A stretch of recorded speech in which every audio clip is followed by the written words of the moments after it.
Hello, this is Asya. I'm joining you from Graz, Austria, from the Artificial Life Lab, as Dilan introduced.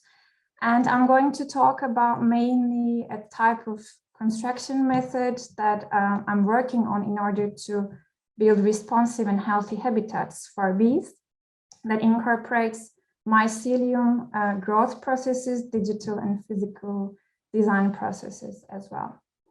I'm going to start a little bit big because I think it's important for the story that we all have in the case of biohybrid designs. So a few decades ago, it was still possible to live home and be in nature. A natural world which is rich in variety, provided all living and sensing organisms with colors, scents, textures, noises, and languages of various animals, including us humans. This kind of nature now is under threat, and we know, or we are told, that all ecosystems are resilient, but we don't know actually why they're resilient. And this was also proven that it's because of the diversity of species and the activities that are doing or creating this resilience. And looking at the data on the disappearing extinct species, we see the flowering plants are really dominant. And we also know that the pollinator insects are depending on their nectars and pollens in order to survive, and these plants depend on their pollination services to spread in the environment. So if life has been the solution up until now, creating diversity and reproduction, maybe we should go and regenerate the environment with life itself to avoid ecological collapses that are usually caused by us humans trying to managing ecosystems around us. And we include life, maybe life's intelligence, maybe also in our technologies, especially since the humans are the animals who have the most impact on the ecosystems. Here you see, for example, a honeybee on a flower petal, a honeybee, a forager bee on a mushroom mycelium grown hive that I'm going to show, and a Hivopolis hardware that we develop in the project that I'm also going to show. So briefly, I also wanted to show you the kind of keywords or the buzzwords that we talk about in the living architecture context. The one is biomimicry, which is maybe which occurred in the beginning of this whole concept. It's mostly about imitating and replicating the figures or the forms of biological organisms. There is bioinspiration, which is mostly about taking the logics or the behavioral aspects of the intelligent evolutionary system of biological organisms and applying them to artificial things like robots.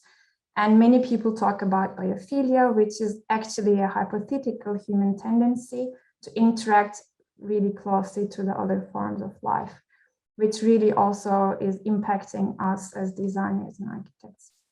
But the concept that we are, as the fungal architects, dealing with is biocoupling, and it's a kind of biohybrid study.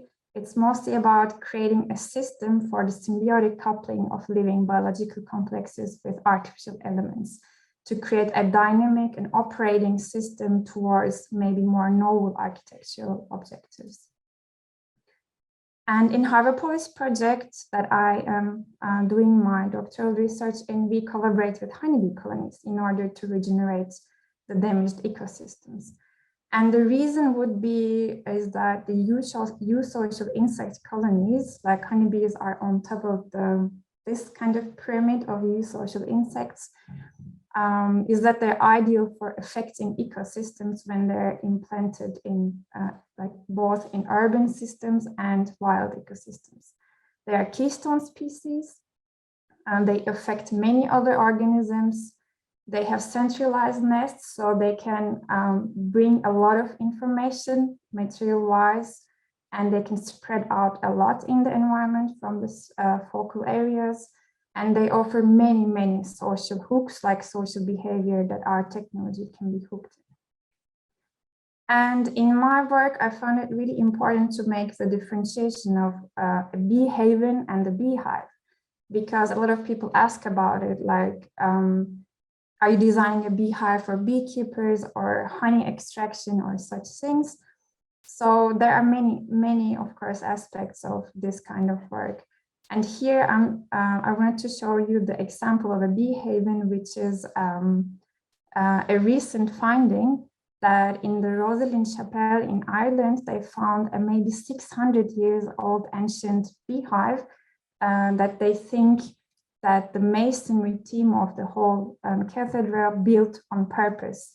So they built on purpose a kind of cavity in the pillar, maybe with a little entry with this hole towards this pillar. So this is a kind of a habitat that is given to the other species for them to thrive and live healthily.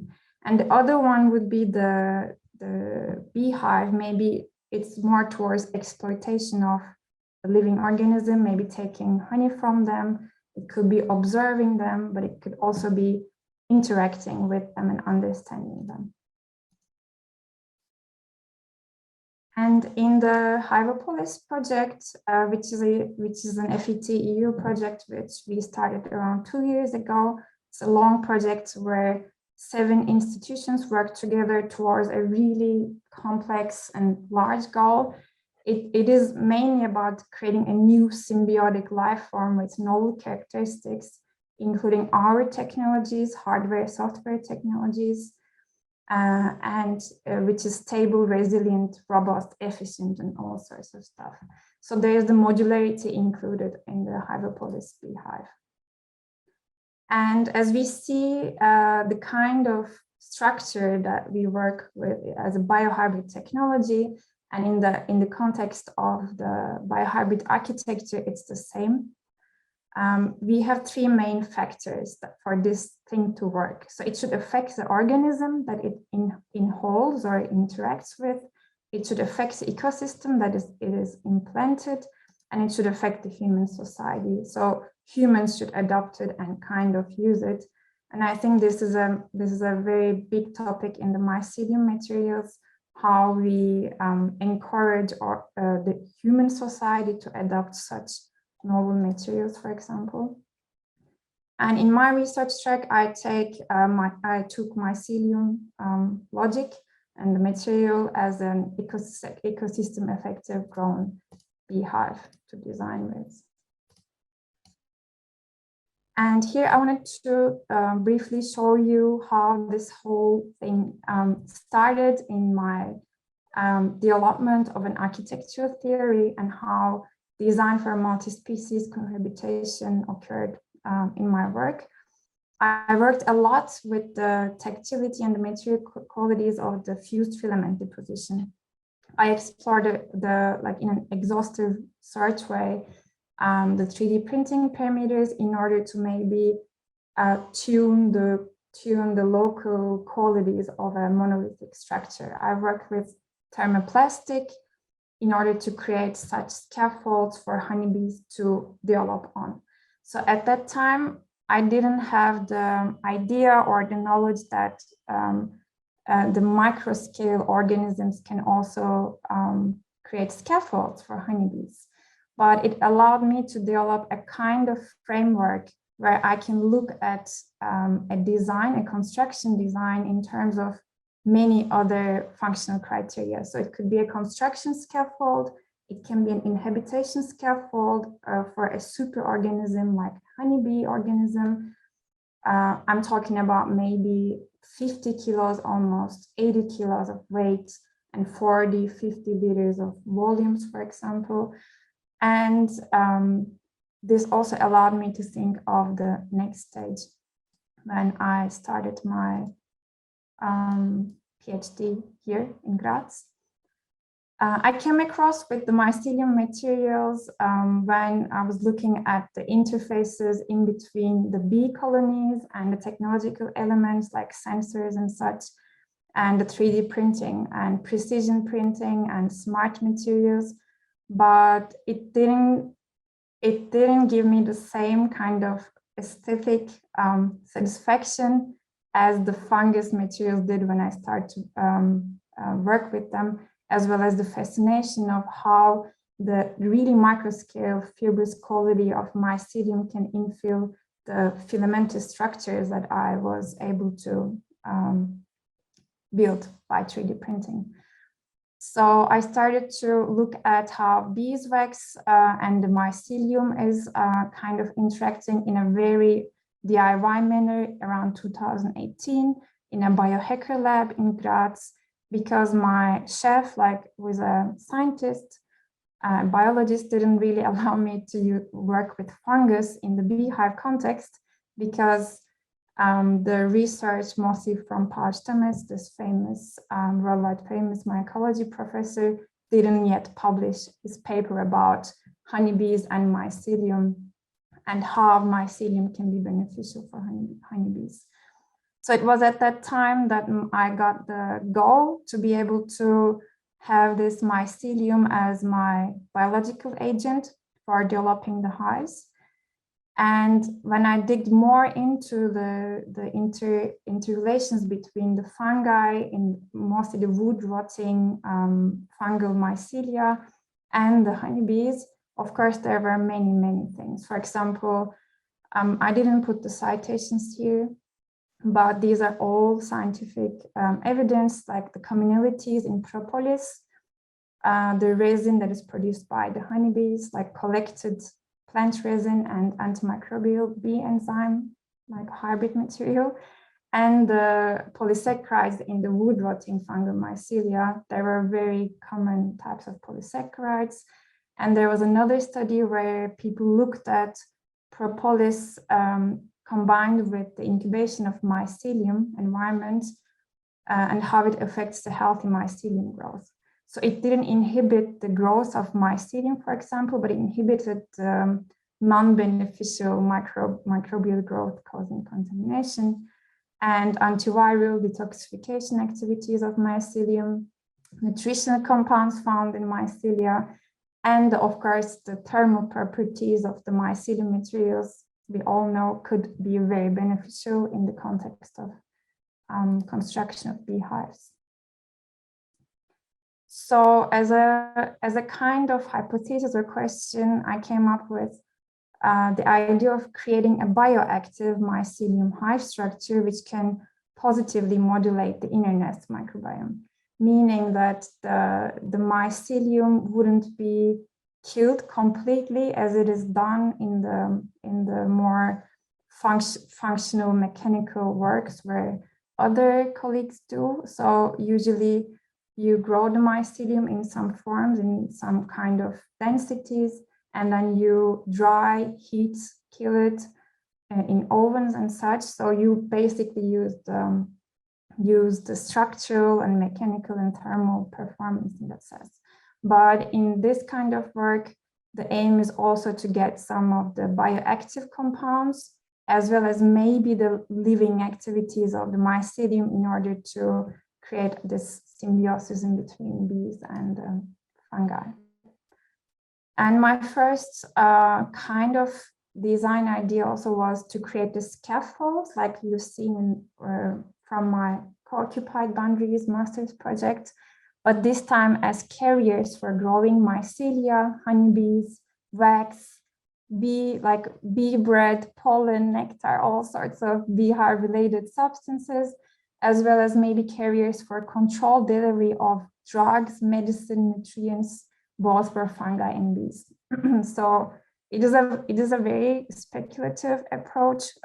Now I see it, especially since I start to work with fungi. Of course, it's a very complex topic, but it's very interesting also to think of how to design and evaluate such a complex system, because especially in projects like ethically questioning, working with living organisms that are actually more complex than microbial ones, we have to think of the long-term effects of such kind of experiments. And this requires a lot of transdisciplinary approach and a lot of feedback loops in between different kinds of data, and really almost lifetime studies maybe from us researchers. And I find it really important in this kind of research also to add into our design terminology, or when we think of the functional performance of objects as in the context of microbiome. So maybe a novel fitness factor in design evolution could be microbiome data. Like here, example, you see like an apple section, and which kind of bacterial communities, like the theater of activities of microbes, are happening in which part of the apple. And the more diverse, it's usually better. The more diversity means more resilience and more health. But of course, the beneficial type of microbiome in a beehive is a very complex task to assess. So it's very expensive. So whole DNA sequences, like full microbiome studies, are very complex and expensive tasks, especially when it's not it's not my field of expertise. And the other thing is, I think it's the only way to assess the performance of such hives, in a sense that it is actually applicable in real life. Yeah, but okay, first things first, we had to see if the bees even accept this material. So in 2019, I initiated a small experiment on the field where I CNC milled these types of hives that are called Barcelona Apiary hives from untreated spruce plates. And I only changed the design. It's a 3D model that you can just download, and you can mill it in a Fab Lab or so. I just changed the wall that I can include a kind of mycelium grow panel in and observe the bees. And I also put some sensors in some strategic locations in order to see the difference in between fully wooden and the mycelium grown walls. And in this process, I had so many trials and errors. So much learning happened in that manner, both to understand also what does it mean to build a beehive, what does it mean to keep also, and what making this mycelium panels was not so easy because of the contamination, and it was my first time without any biological supervision. But at the end, I managed to do it, like the repetition of at least 3 of these panels with the Chinese strain reishi mycelium, which is a Chinese medicinal type of mushroom mycelium that is a little bit harder to grow compared to the oyster mycelium, which many people use. But I wanted to see the kind of thick mycelial skins and the more dense microstructure. And at the end, so I also put like this protection out of the wall so that the birds and other animals don't eat it. It had some coconut fibers in it as well. At the end, I couldn't see so many differences regarding to the climatic factors in between the wooden walls and the mycelial walls and what's happening near them. But it was only interesting to see in 1 year, the bees removed, either chewed and ate or removed out from the beehives the very soft looking type of the mycelium. So this is a common knowledge in bee biology, of course. So when the honeybees enter a new nest, they remove all sorts of chewy, softy material that can be a little bit strange for them, and they cover the whole surface with propolis to create a very antiseptic environment for them. So it wasn't very surprising. And at that time, it looked a bit like a bad result, as if they don't like it and then they remove it from the hive. But then when I talked to some of the honeybee immunologists in our university, we also thought that maybe the nutritional compounds in such stuff like the polysaccharides and everything can be beneficial for the bees. Maybe they ate them. So I was able to continue with this path, and then to now explore forms and the topologies. It's an important thing in the beehive design, topology and modularity, and the material, again, on the more micro scale. But in this presentation, I'm not deeply going to talk about the topology experiments, because currently we didn't integrate the mycelium ideas and the microbiome ideas yet. So I'm going to talk about the form and material a bit deeper. And as you can see, there are many aspects of the design and of the beehive design that I'm trying to integrate in a kind of design model for the scaffolds themselves. And the most important one could be from the natural bee habitats, like the thick wall structures with air pockets, and the micro ecosystems with beneficial predators and microorganisms. And the 3D printed scaffolds, which can hold mycelium substrates in them, is my fabrication method. I use a lot of I would say, top-down decision-making processes in order to create some sort of forms, because I also have to think of the technological elements and how to maybe assess the climatic data within the hives in the future. And then I come up with a scaffold form, let's say, as a whole process. And on the material aspect for the 3D scaffolds that I use to 3D print with, I started with the biopolymers, and mostly the lignocellulosic powder-infused biopolymers. And I had only one comparison study where I looked at a 30% lignin and PLA 3D printing filament compared to like a more cellulosic and a PVA water-soluble polymer composite. And of course, in the right material, it's called Growlay. The mycelium hyphae, the white here shows the mycelium hyphae, was able to penetrate into the extruded material.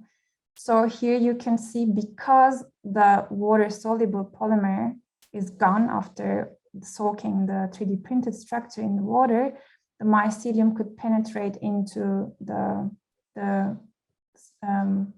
extruded filament. Here you see the whole black areas show where there is no hyphae. Hyphae is the part where it's colored in the microscopic visualization. It's called, it's kind of like a computer tomography where you can see the cross-section of the materials and color the kind of biological substances that you want to see, to visualize. So I use this material to achieve some sort of material properties on the more macro scale as well. And with the design of the scaffold and growth process variables, I wanted to achieve thin biofilms on the surface of the beehive, thick mycelial skins for creating hydrophobic, maybe roof surfaces so that the rain doesn't go in. And of course, healthy colonization and successful addition of separate hyphae roots in order to maybe like the bio-welding concept of like gluing the separate modules together in order to create monoliths. And the concept is when mycelia enters the not growing phase, but maybe still active phase, bees would move in and they would start their life together. And I use a parametric procedural design model in order to draw the structures currently. And it's basically a 3-dimensional scaffold that I'm trying to print pretty fast with using minimal amount of 3D printing material in order to create this lightweight structure where I can infill the solid substrates. So my model gives me directly the custom G codes, like the kind of geometrical code where the 3D printers can read directly. It allows me to design the inner structures of the 3-dimensional scaffolds. They're kind of like these vertical channels where I then put the mycelium substrate in. And with this specific material, it was a bit funny because when it's printed, of course, it's stable, but after the PVA water-soluble polymer is removed, it becomes much less stable. Then, because it's not heat it's not heat resistant, I tried to remove the extra contaminants maybe by artificial UV light at that time. And in the clean bench, I added my fibrous colonization substrate into the structures. And at the end, this was my first prototype for a living architecture for honeybees. And, oh, I forgot to remove this. So I presented the mycelium hive #1, I would say, in the Vienna Design Week, where we also let the structure grow in the exhibition space, and it was made with oyster mushroom mycelium, which was more suitable for an exhibition context. The mushrooms started to grow pretty fast, and we watered it every day, sprayed it with kids, and talked about what it is. And it's actually a part of a beehive and such, and just initiated a lot of discussions around it. And the second one, unfortunately, got contaminated last year, or was it? Yeah, regarding to the lab shutdowns in the COVID time. So there I learned actually the intervention with the growing part of the mycelium, like large scale mycelium structures, is important, especially for the fresh intake. So these were growing in large boxes where every once in a while I had to open the box and give some more fresh air. And I quickly reproduced it, like repeated the same process in 2020, because of course in the Hivopolis project we're expected to do bee experiments. So we actually tried to do controlled experiments with bees, mostly on the field, to get out of the lab and see the actual interaction. But it was still late, it was September. It was still late for a honeybee colony to move into a new house because the winter was closed and they wouldn't be able to grow enough regarding to their wax construction, and they wouldn't be able to store honey. So we just let it there and to see what would happen in a year. And in a year, I deconstructed it. Of course, it was pretty degraded, and a lot of other animals were living in it, like snails, spiders, and it was already dug out, but like from below, and the other soil insects were living in it. So it didn't look as healthy as fluffy as it did before, but it was still standing also mostly because I put some bamboo sticks in it. And last year, I transitioned from the thermoplastics to earth-based paste printing to create a bit more heavier and stable structures, also to remove all the aspects of this chemical flora of the thermoplastics from the bee life. And also mycelium doesn't like the smell of the PVA, this water-soluble polymer, for example. And also I start to focus on the in-hive climate and how I can introduce the sensors, like mostly the environmental sensors, wireless sensors into such hive where a lot of biological growth is happening. And on the very small scale, we look in a more targeted manner how the growth of such mycelial hyphae might inhibit the pathogenic bacteria within the hive, or how it might be able to interact with the beehive-related microbes. So I focused a lot on the clay printing, and this made me change a lot of the kind of toolpaths that I was working with. And then last year I printed a kind of new structure just with one idea in my mind, because I think it's a big topic in the large scale mycelium materials. Like when the thicker the mass gets, the harder the homogeneity of the structure is, which is not always a bad thing. So we can also use the oxygen intake differentiation in order to create different densities of the mycelium material. But in this case, I made a composite structure where, let's say here, the middle wall would be structurally holding the thing together, and these pockets would take some oxygen in and would also inhale the mycelium to grow. And in turn, also having some micro-scale porosity, because I used fiber clay, this paper clay, 10% of toilet paper mixed into the clay. And after it's burned, the toilet paper also burns, and then the mycelium can grow in and around the structure. So then there were some successful parts, like more homogeneous and compact growth happened, and the bio-welding idea where the separately printed ring modules were connected nicely.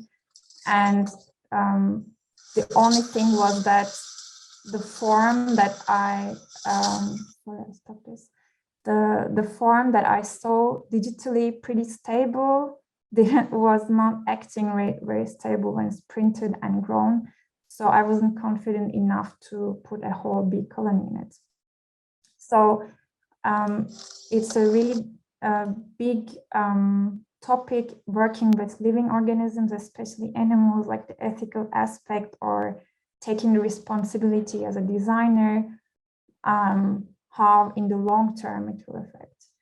So when we establish all of these, when maybe you're more confident enough, we will reconstruct the architectural design briefs, and we will include other living species and their many needs. So I tried to show you all the kind of aspects that I'm trying to integrate into developing a biologically active mycelium structure. And I'm working from home, from labs and different parts of places, and hopefully more internationally after the pandemic ends. And really happy to be part of the Mycology for Architecture. So this was the end of it. Thank you.